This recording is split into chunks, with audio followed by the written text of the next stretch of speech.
Let's take a look at setting up categories within Feedly, and let's also talk about whether there is value in doing that or not. The reason one would have categories in Feedly has to do with the number of feeds you have. If you have just 2 or 3 feeds, it's not that hard to keep up with your reading. However, if you grow many feeds, sometimes the fire hose, as I've called it, the volume can be rather great, and you can get lost in all of this. You also may want to use categories if you have a great variety of feeds. So say, for example, I have education feeds, and I have woodworking feeds, and I have other project feeds, and I may, at a given time, just want to read about one kind of information, one type, one category. That way I can go into just the category I want. I don't have to go down through all of my feeds and try to pick out the ones that are dealing with the subject that I'm currently interested in. So, how do you set up categories in here? Yeah, it's actually pretty easy. You just come in and click Personalize, and then you have to have a blog, and you simply drag it into this area here. Say, for example, I want to take this blog, and I'll drag it over here, and I will create a category for, click Create. I have a category. I have a blog in it. Okay. The instructions that were given in class ask you to create categories for personal learning networks, personal learning communities, personal and professional, mindsets and learning styles, and adaptive and fierce leadership. Well, maybe. So here's the problem. Let's suppose that I want to go out and I want to find blogs that involve fierce leadership. So I use my typical term. I say blog RSS fierce leadership.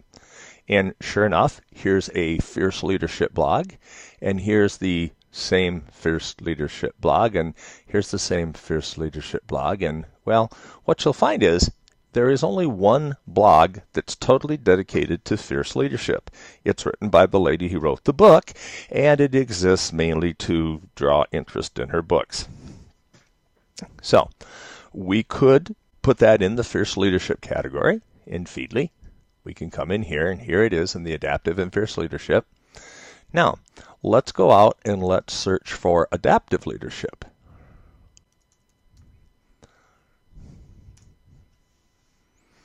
And if we're looking for blogs that involve adaptive leadership, we find that there are a lot of articles, but not whole blogs. For example, here's an article on adaptive leadership, but it's in the Discovery Education blog, which obviously would cover a lot of different topics.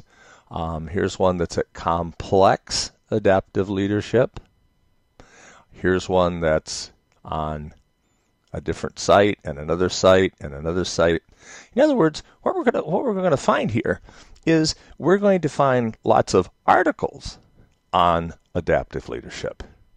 But we're probably not going to find any blogs dedicated solely to adaptive leadership.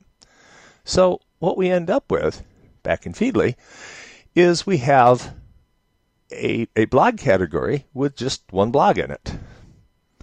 One might argue if there's much value in having a category that only has one blog in it. Here's another situation you can run into.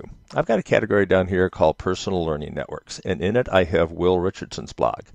Now, Will Richardson was one of the co-authors of our book on personal learning networks. So it seems like, a blog that he writes would be perfect for this category. Problem is, Will Richardson blogs on a lot of things about education.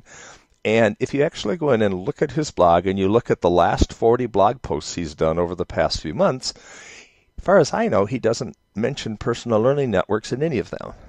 So, what we have here is this situation. We're going to find lots of individual articles about personal learning networks, mindsets and learning styles, adaptive and fierce leadership, personal and professional learning communities. But we're probably not going to find very many, if any, blogs totally dedicated to that subject.